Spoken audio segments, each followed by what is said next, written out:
I have something that I want you to expound on, if you can, if you agree.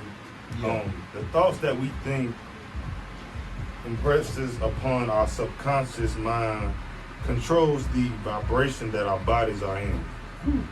Um, and that dictates how we act, and it also dictates what we attract.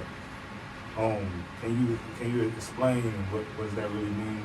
Yeah. To the vibrations. Oh yeah, definitely. That's a good question too, Doc. Well, when you're dealing with vibrations, you're talking about what the universe is made up of. When you go back to the universal laws, like we were saying before, one of the laws is the law of vibration. So everything is vibrating at a certain rate. Nothing is physical, and this has been proven by scientists in different experiments and theories that they have. But nothing is solid. It's just molecules moving at a certain rate that makes it hard once we look at it. You know, before we're not looking at it or observing it, it's said that everything is in wave form. We don't know what's going on outside right now until we consciously look at it. So a way to look into that with vibration is a movie. I like to put references. This is free on YouTube. It's called What the Bleep Do We Know? It goes into the quantum physics. It's kind of a corny movie, you know, it's like a school movie, educational. But it goes into like how our bodies are energy. It goes into how this table is not solid. If you put a microscope to it, it's a bunch of molecules moving at a fast pace, making it appear solid. So with us having energy and our thoughts that we think, certain thoughts either raise us or lowers us. We look at David Hawkins' book. I know all this stuff because I just made a video about that. But you look up David Hawkins' book. It's called Power versus Force. It has a map of the different frequencies that certain emotions put you on. So let's say you're depressed. What's some of the things you're thinking about? You thinking about how bad you are, how you did this wrong, your fears, things you did in the past, and you just get lower and lower. You know what I'm saying? You don't have no energy. That's basically how it is if you're not going into the quantum aspect of us being energy more than being physical. You know, they always say we having a spiritual experience. We spirits having a physical experience, I mean. So, you know, your thoughts, and you guys can feel it. You know, you just sit around the house long enough and you build something up. Let's say you mad at your old lady. You just build it up and build it up. Next thing you know, you in there throwing stuff or you snap it or whatever it may be. But if you just shifted your thoughts possibly, you would have had a different way of feeling. You'd be like, you can stop yourself by doing those things then, taking a shower, meditate, listen to some different music and change your own frequency when you feel yourself going low. And sometimes doing that, it can be uncomfortable. We have to know that it's gonna feel abnormal because we don't do it all the time. So we have to fight through that being uncomfortable. Right. And that's just like with anything that you do at first, it's going to be uncomfortable. But when you're doing something with spirituality, it can even be more uncomfortable because it's so fragile, man. Our mind's fragile. All of us, I don't care how tough somebody act, we all got certain thoughts and beliefs that we think about ourselves because that's the way the human mind made up. And a lot of times it's trying to keep you safe, but it's really holding you back because you can't get past it. So that's why books like my book and other books out there that can teach you how to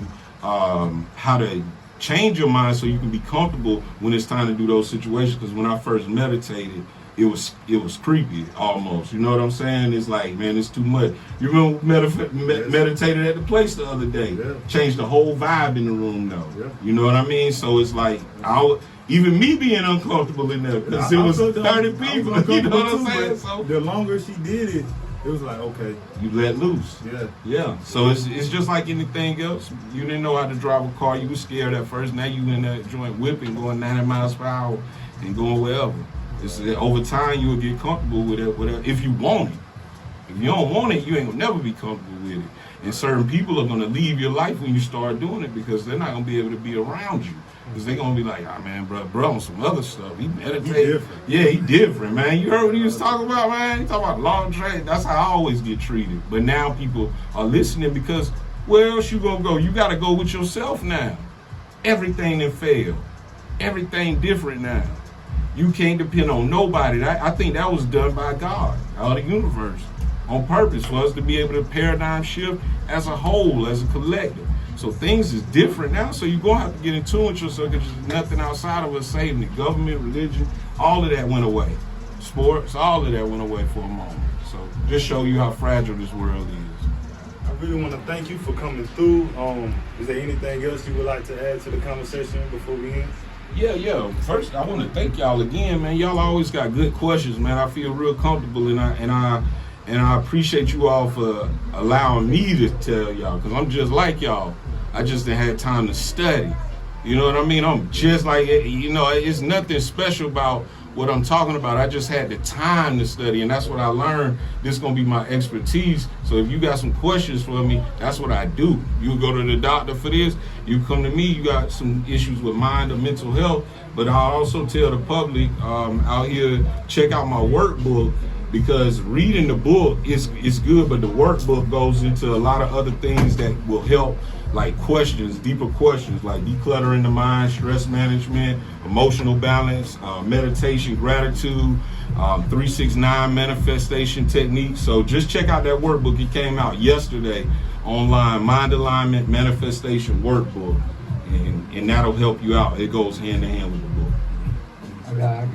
Let me ask you one more question before we head out, man. Let's talk about how important vision is for the law of attraction. You know what I mean? If you could just give me a little vibe. Yeah. Before anything ever comes to pass, you have to see it in your mind. Everything that we see out here was once somebody's idea. That's as simple as you can break it down. Somebody thought of this microphone, somebody thought of this cell phone, and they brought it into fruition and made it physical. So the vision is the key to it, and a lot of times people are not going to be able. They always say people can't see your vision, and that's obvious because it's in your mind. Right. And a lot of times it's your experiences built up to a certain amount of time that triggered you to even be able to have that vision. And what they say, if you even have the vision, then it means that it's some kind of deeper purpose for you to do it. You know, that's why a lot of times you start something and then the people that you started with go away because they ain't feeling it like you. And if they get some money, they might be, but they're not going to be feeling the vision as hard as you're going to feel your own vision. So visualization is key. And this right here in the book, it goes into like visualizations to change your emotions, visualizations of how to see it, because I'm real bad with visualizing. So I do things like YouTube king of this, but I go on there and look at mind movies.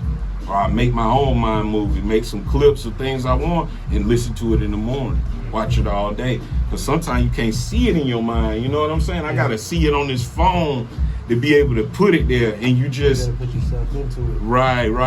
That's why I like vision boards and things like that. Yeah. I did a vision board about 4 or 5 years ago. I swear everything on there came to pass. Yeah. It's just about doing it. Yeah.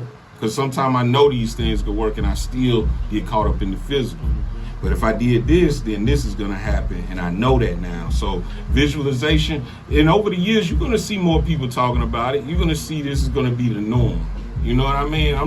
We just ahead of the game, or right where it's supposed to be at. But this is going to be normal. I guarantee you. It's going to be people writing books like mine and everything.